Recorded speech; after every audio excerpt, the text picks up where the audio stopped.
and welcome. You're watching Head to Head. I'm Antonina Antosha with UATV. On December 1st, the rehearsal for the upcoming population census has started in Ukraine. This is according to the Ukrainian State Statistics Service. The rehearsal will be held in one of the districts of Kyiv and the Piskiv territorial community in the Kyiv region.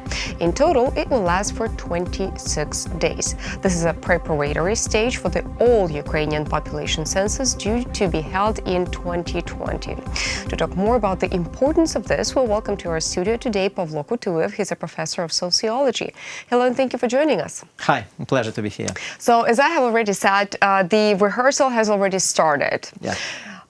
What's going to happen? Why is it going to take so long for 26 days? And how is it going to be? How will the data be conducted?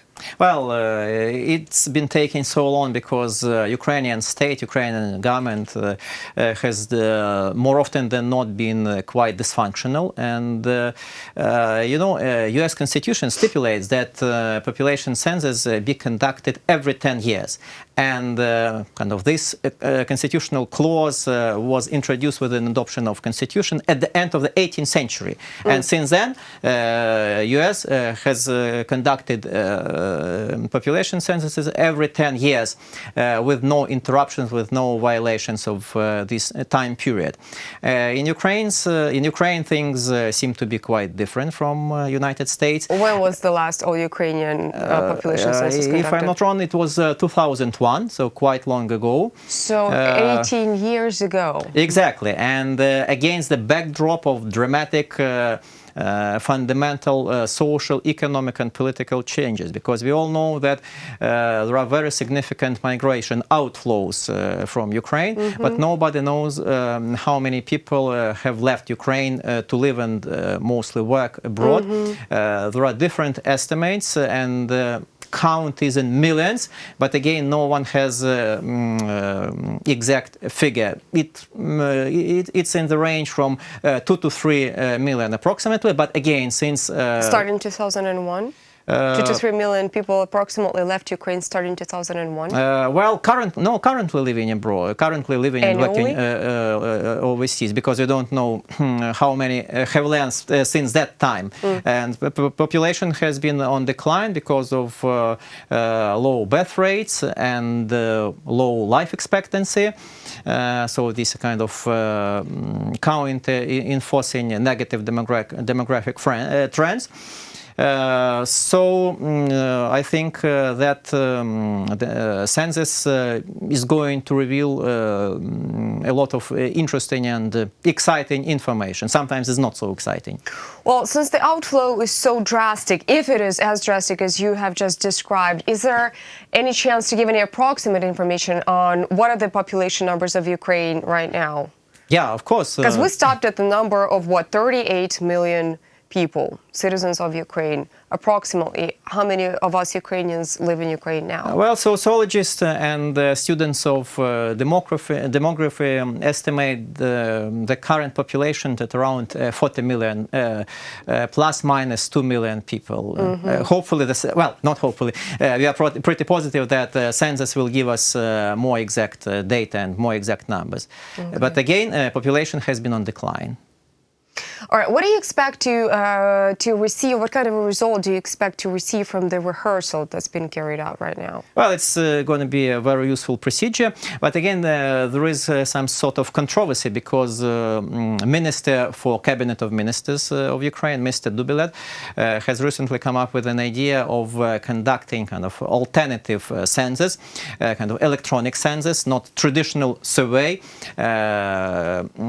when interviewers visit people's households and ask their questions. Is this how you're going to conduct the 2020 survey? Well, in fact, nobody knows, because that was planned in a traditional manner, but then Mr. Dubilet comes in and says that it would be nice to save 2 or 3 billion hryvnias, because the price tag for a traditional census is about 4 billion hryvnias, and he comes up with the idea of conducting electronic electronic survey using data from mobile operators, tax authorities, and so on and so forth. But again, sociologists think that this methodology is not really sound, and we better stick to old-fashioned but tested methodology. Is this traditional way going to be preserved while going through the rehearsal?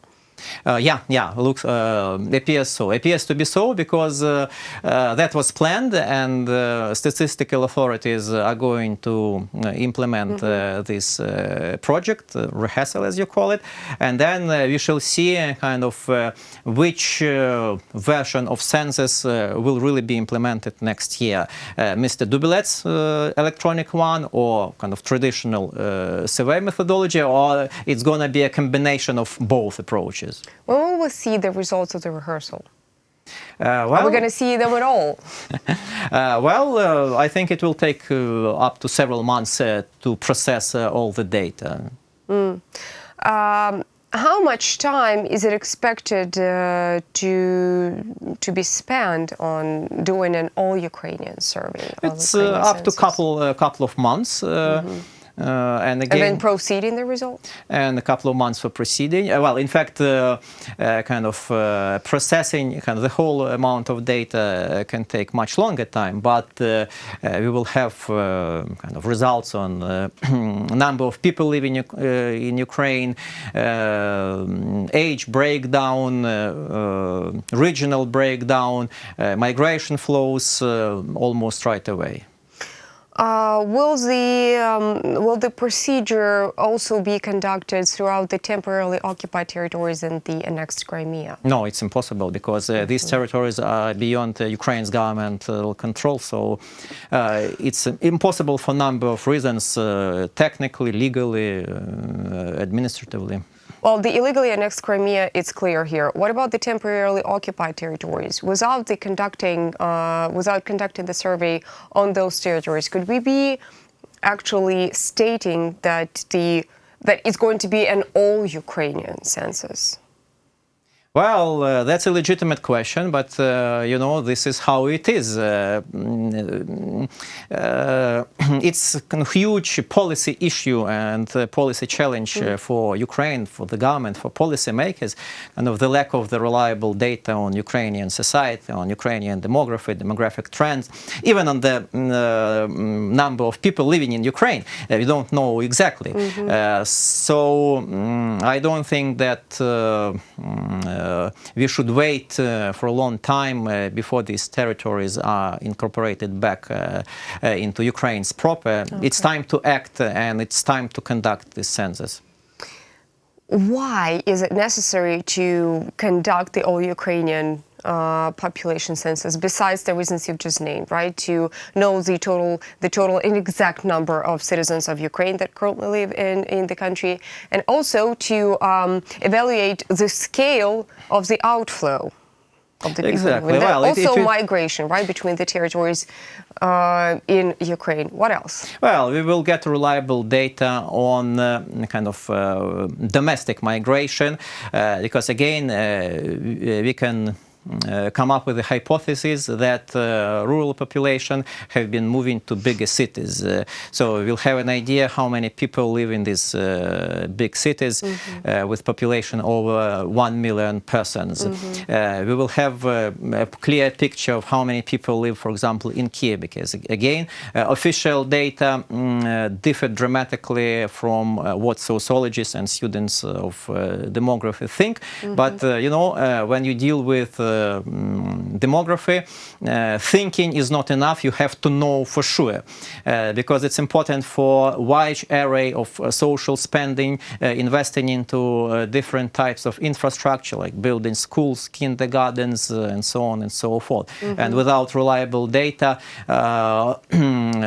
public money is often wasted, or there are opportunities for corruption or siphoning budget funds into private pockets, because local authorities, local government has a stake and self-interest in increasing the numbers of people living in the communities, so they get more funding from the central government. And of course, we as a society have a vested interest in knowing how many people and where they live.